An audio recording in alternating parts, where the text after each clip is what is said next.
Hi guys, welcome back to the channel. Another video today.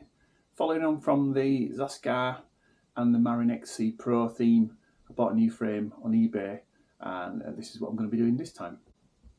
It's a specialised FSR M4 full suspension. I think this frame is 1999 possibly, or 2000. Just looking at some images online that seem to tie in with the sort of same decal design, etc. I've just literally unpacked it and cleaned it, done a degrease on it, so you're kind of looking at it at the same time as me really. Overall it's in pretty good condition for the age. There's some minor scuffs from the chain, etc. there, and on this front derailleur mount as well, but mostly the decals are in good condition, as you can sort of see on the top there. There's just a couple of sort of scuffs there as you'd expect, but there's no bubbling whatsoever. Dropouts are in reasonably good nick. So there's a little sort of couple of nicks out of the decals. There's just a bit of marking on the top there. But overall, it looks pretty good. So it's going to be a good foundation to do this build. So just to explain what I've been doing over the last couple of weeks, I actually bought another Marin, an Alpine Trail full suspension on eBay. The bike itself was $99.99. Now the frame, I don't know if you can see it down there actually. On inspection, and to be fair, the photos were pretty accurate. It's got a few scuffs and scrapes on it. There's no dents or cracks, but I just felt it was a little bit scabby and that I could do better. So I decided to use it as a donor bike for this one, and I quite like the red. I've not had one of these before. I remember seeing them back in the day, and I think they were probably about £1,500 to £2,000 maybe, depending on the group set. But I thought it'd be a nice little project, this one. So from the donor bike, the Alpine Trail, I've got a decent set of wheels. I've got a group set. I've got some parts left over from other bikes. I've got forks. I'm not sure whether they're 80 or 100. They measure 100 from the GT Avalanche 1.0 that I did a couple of months ago. So they're silver. I'm going to try them on, see what they're like, but I thought I'd start building up this morning. So yeah, let's make a start. Right, I'm going to dry fit this to start with. That's just owing to the fact that previous times I've fitted bottom brackets, you grease it up and then you've got to take all the grease out again because you've got cross threads. So let's just see if this is right.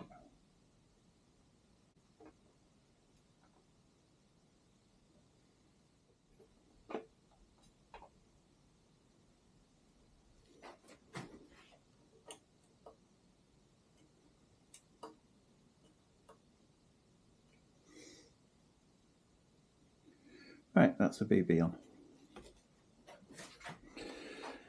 Right, time to get the headset in now. So we'll put some grease in there and then start lining the cups up.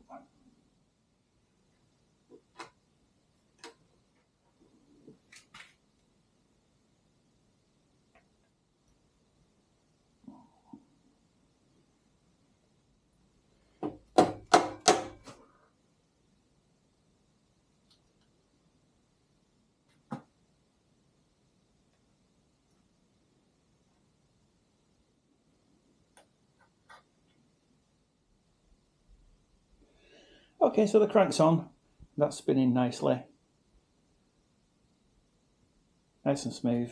Front derailleur, this came with it, obviously, as you've seen, and it mounts by a bolt to the frame there. It's like a direct mount. I just had a tinker with the screws on that to adjust it. So I think once the WD-40s had a chance to settle on that and free it up a little bit, I think that should be okay. Looking at the routing, I believe it's going to come down this way through this cable guide, and then there's one here. So the cable's going to curve, I'm going to go down. It's going to be a top pull by the looks of it. Yeah, I'm not entirely sure how it's going to work because the cable's actually going to go that way, but let's have a look. Oh yeah, so it is definitely top pull. Just feel a bit crusty, does that? I'll try and flush that out a little bit. Right, let's get the rear brake bosses on. So these brake bosses came off the Marin, the Alpine Trail that I bought. So they don't look to be in bad condition actually. So I'll stick some grease on there, I think, and mount these up.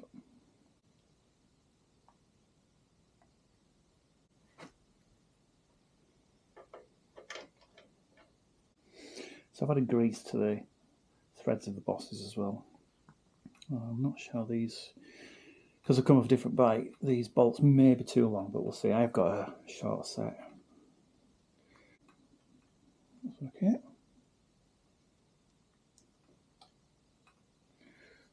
And the next. These brake pads that came with it actually don't look too bad, so I'm not going to replace them. I'm trying to do this one as cheaply as possible, but it's like all things, it sounds good in practice.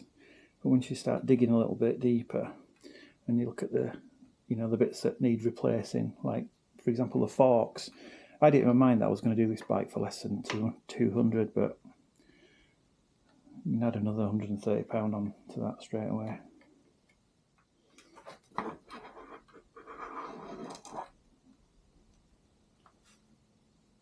Okay, so that's moving freely. Let's put this retaining clip in. Top cap. Is it the top cap? Don't know. Make sure I line it up this time. I didn't do it last time and it annoyed me. So that's fairly lined up. So I'm going to go for a guess. I've got these, you can see them there, the nuke-proof headset spacers. Now what I'm going to do is I'm just going to put on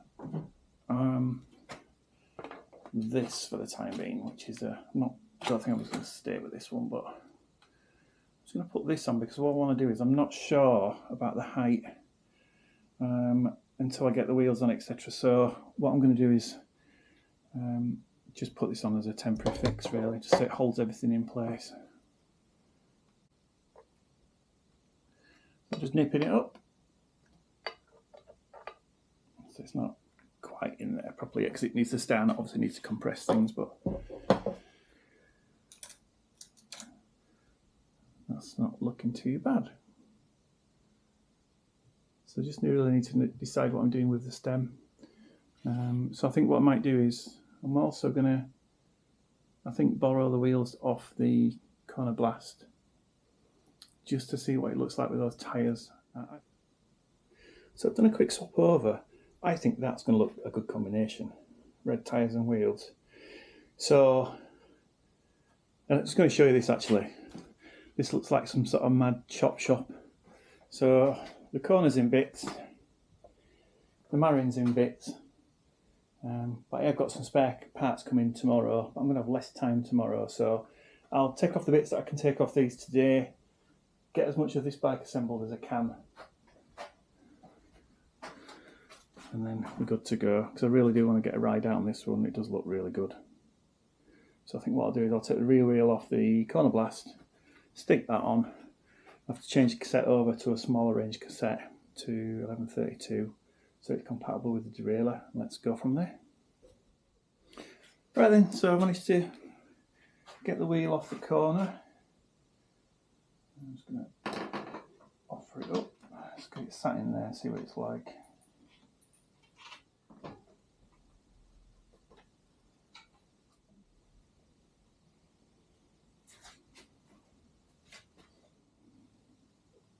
So as you can see, these bars, they're a little bit scabby. These came off the Corner Blast, so they're what, 23, 24 years old. So I'm gonna keep them as they are at the moment because the stem and bars are just an easy swap over really once you've got everything else in place. So I'm going to put the brake levers on now, put the 9-speed shifters from the donor bike, and then we'll see what it's looking like. So I think what I'm going to do is run this bike as it is really. I don't mind it not looking brand new all over, because I think we've got to be honest, it's the frame's sort of 24, 25 years old. It's got a few scuffs and marks on it. Everything can't be brand new looking. And what's the point as well? It's like you don't, you know, when you buy a classic car, for example, you don't, or some people anyway, you kind of like to see the age in it. You see the history in it. See that it's been used and abused, or used and loved, whatever. And so sometimes it's nice to have that patina, just to show that it is vintage and it's not a brand new bike. So we'll get get the brake levers on, and then see what it looks like.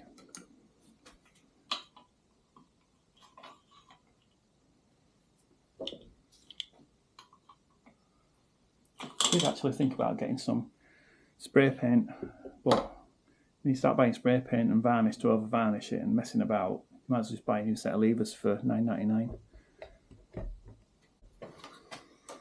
So these are the shifters that came off the donor. So the DR 9-speed and the 3 at the front.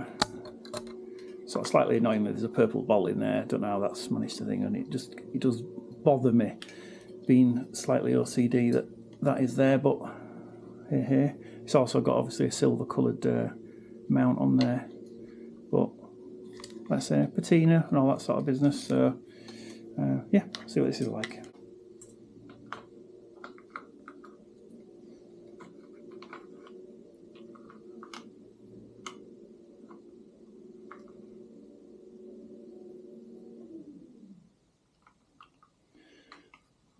Because those of you watching will be saying, why is he doing it that way? Because it's the wrong way around. Because he's a clown. There we go. Of course, before I put these on, I'm going to just save myself a lot of trouble, and I'm going to change the gear cable over where I've got reasonable access. Oh, that's interesting. So I've only just noticed on that actually that is already missing the plastic washer there. So in fact, all this housing's loose as well. Okay, so I've taken this left shifter to bits, and I can't understand why it's not going back flat. I do get the screws in, because you can see that it all looks twisted and bent, and I'm not sure whether actually it's had a whack. The reason it wasn't sitting on is because that obviously is not the right bracket for it, and it was pushing and pulling everything, and I suspect what's happened over time, that has just become bent. So I think that is probably for the scrappy. Right, let's get these on. So I've got these black gear outers that are unused. I think I got them for the road bike, but never actually used them. I use different coloured cables. So what I'm going to do is I'll utilise these just to keep the cost down a little bit. It's going to run along. It's going to run to there. I'm going to bare cable across there with a couple of rubber grommets, and then pick up the outer from there to there, and then bare cable, and then a section. Right, so I've measured it roughly when my finger is there, so I'm going to cut it, and then that bit will be done.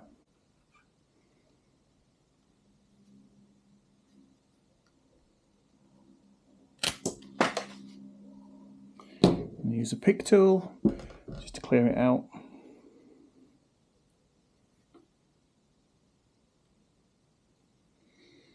There we go. So I'm going to use this handy little device on the end. Stick that on there. Threading that through.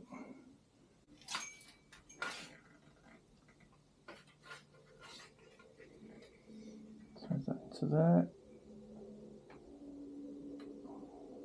Done. And then what I'm going to do is, well, before I get any tension on these cables, I got some frame protection tape. So you can already see there where that's rubbed. So I know it's like closing the stable door after the horse has bolted because it's already rubbed, but I don't want to prevent any further rub, so I'll just clean that up and stick a bit of tape on there, and then that will be forever protected.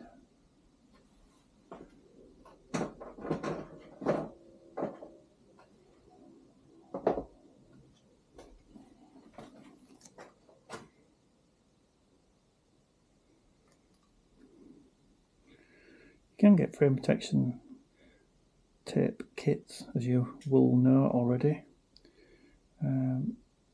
but I got a roll on Amazon, and you can get different thicknesses and different widths and different lengths as well. So if you're doing a lot, it pays to just get a roll, really, a few meters rather than just getting individual kits. And all you need to do is just chop these and put some round edges on. Excuse the sound of the helicopter in the background, I'm not sure what's going on, but okay. Right, so protection tape's on there.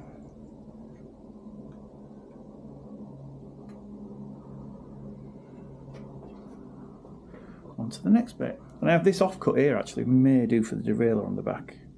I suspect it might just be long enough, but we'll see.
Actually, what I am going to do with this is I'm going to run this, because I've just been looking at the routing for the cables, and if I take it down, what happens is you get to here, and then you've got a straight piece of cable, and from the married bike, I think it's better if the brake cable comes this side, and then that way, and it pulls the noodle in, so you've not got the cable sticking out, ready to catch your leg on the far side.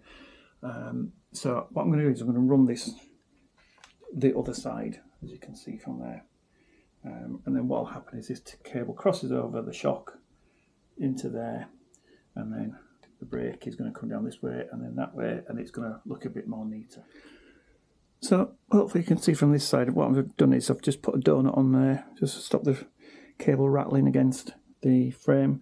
I'm going to attach this outer at this point, loop it through this side and stick it on that mounting point there. So I'm going to measure that one up just like I did with the other, thread the cable, and off we go. So I'm just threaded the cable back through there.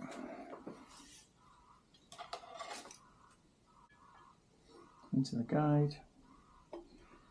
So I'm going to run it under the lockout there, I think.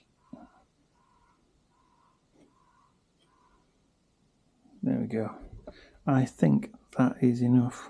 So when the shock contracts, that cable is going to push out even more. It's not going to get caught on this lever. Because what I don't want is to be riding along and it suddenly catch that, and then I've locked out the back, and then they've got all sorts of trouble. So I'll get another donut in there between this section, and then that should be good to go to the derailleur. Right, so the last bit of outer cable now going on.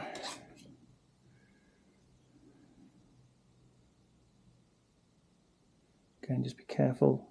Never force these, because all you do is you fray the end of the cable and it gets into a right mess. It goes into there.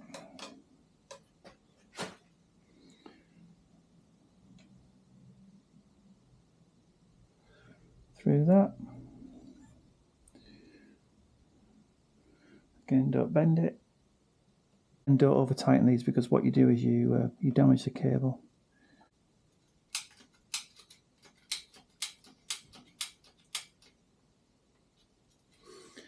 That's already moving there. Right, okay. Next bit. Alright, so I'm just going to set the position of these brake blocks while I'm waiting for other parts to come. So again, it's kind of easier without the cable. They're stuck. So you just move the lever into position. Brake pad holds itself.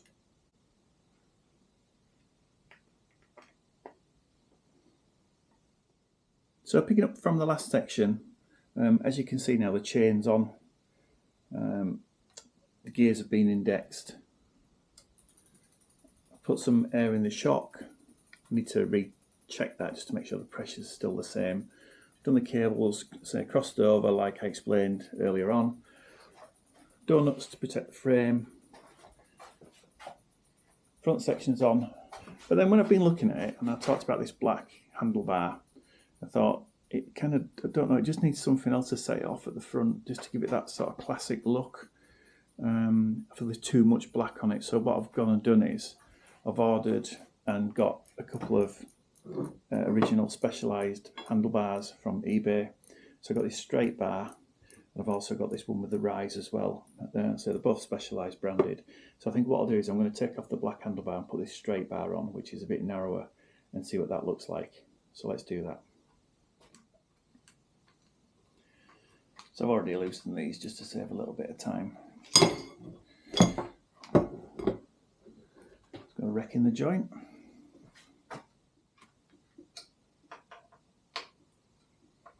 So hopefully the straight bar will be okay. I can't remember the last time I used a straight bar on a bike. So hopefully it won't affect the rise that much. But we will see.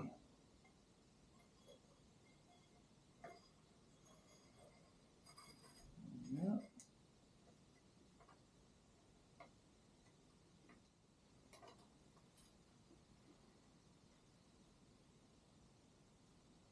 And that's about centered. Some grip paste already in there, I can hear it. Just hear it biting into the bar. There we go.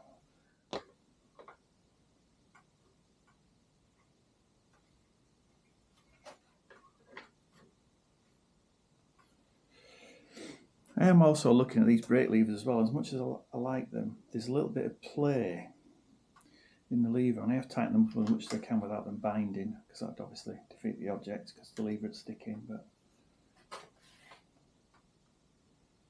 I think that might be right. Yeah, because I can access the. We've got remote lockout on these forks, which I wouldn't normally use, but they didn't have any other versions in stock. So let's put those on. And what I've also got is some new grips. Yeah, I bought these Peatys Monarch grips in black. This is when I realised I was going to buy these silver bars, and I thought rather than the red might look okay. Just pop that one on just for the time being. Might look all right, but I think it kind of fights too much against the black and the silver. So I'm going to try these black grips on. So I think the black might just edge it. Save the red ones for another build. Out come the glasses.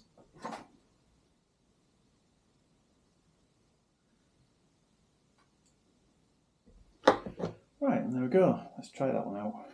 So, bars are on. I think that looks pretty good, and I think it looks more original somehow. Even though the bars that were on it, the black ones, were from the sort of same time period. I think the silver bars just make it look more retro. I don't know if you do agree with that, but that mixed with the stem, that was an extra. I think it looks pretty good. These pedals as well, the Shimano's, again black, look pretty good. I think the grips look good as well. Actually, I do like the differing grip. I think I might have to spin them. They don't quite look lined up to me, but I'll adjust them after. That's not a problem. So everything looks okay. I'm just going to trim these cables down. cable ends and put the caps on, and then I think this bike is finished.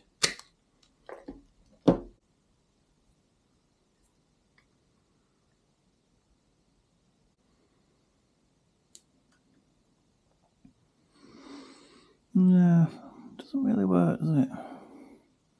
Okay, let's do it short.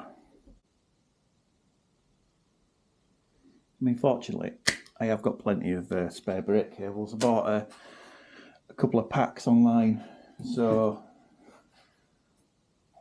all eventualities covered. So if I do need, if I'm not happy, I can always trim a cable, or we just replace it. It's not a great biggie really. There's nothing worse than having to readjust your settings and then the cable ends become frayed, because it just looks a real mess.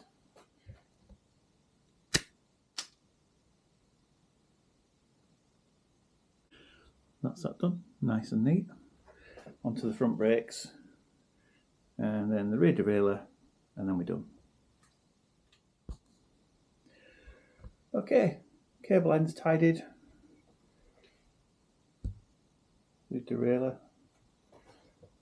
Brakes are nice and tidy, as are the lockout forks and the front brakes. I know opinion's going to be divided on this, as whether you should tuck them in, whether they look smart. I think they look better tucked in, but it's just a pain trying to tuck them in, so I decided to leave them out. So, looking good. Time for the test ride.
Right, that's the test ride complete, and it went really well.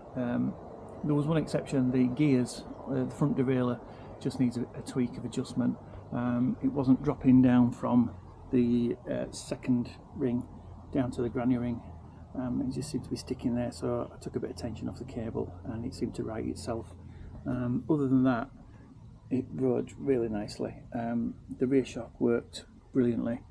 There's about 150 psi in there. I weigh about 15, just under 15 stone, so I'm not sure what that is, probably 210 pounds or something like that roughly. And it still had travel left on it, so that was really good. The rear derailleur is indexed really well, there was no issues with that whatsoever. The tyres were good, as they always are, the XC Pros. I mean, the bike just looks absolutely stunning. I love this colour. It's a beautiful bright red colour. The shocks at the front worked really well. That is pretty accurate to the amount of travel that I used. So there's still a little bit left in them yet, and they were quite cushioned actually. They felt a bit rough when I was just sat on the bike, a bit sticky, but I think they'll get worn in really nicely, and I didn't experience any sort of sticking whilst I was out riding, so that's pretty good. The cockpit is comfortable. These bars, I'm going to have to get used to them. They do feel a little bit narrow for me, but saying that, that was the sort of de rigueur for the day, wasn't it? The sort of flat, shorter bars compared to what we're used to now. I think some bars now are about 800mm, which is quite wide. Obviously it gives you more control, but it's pretty authentic to when it was released, so I'm happy with it. I may even get another one for winter. There is one currently on sale at the time of recording this that is £69, and it's an American frame in a yellow colour, so I might get that and have a winter setup. Maybe a 1x system on that, who knows. But yeah, thanks for watching. Please like and subscribe. I hope you've enjoyed this video. There's going to be more content to come. Like I say, I might do another frame soon, another build, and what I might do is strip down some of the bikes that I've already got, just sort of save a little bit on cost, and then I can do sort of a mix and match, sort of pick and mix really. But I've enjoyed doing this one, and I think it's absolutely stunning. I love it. It's a really nice colour, and it just, like I said, it just rides really well. So thanks for watching. I'll catch you on the next video.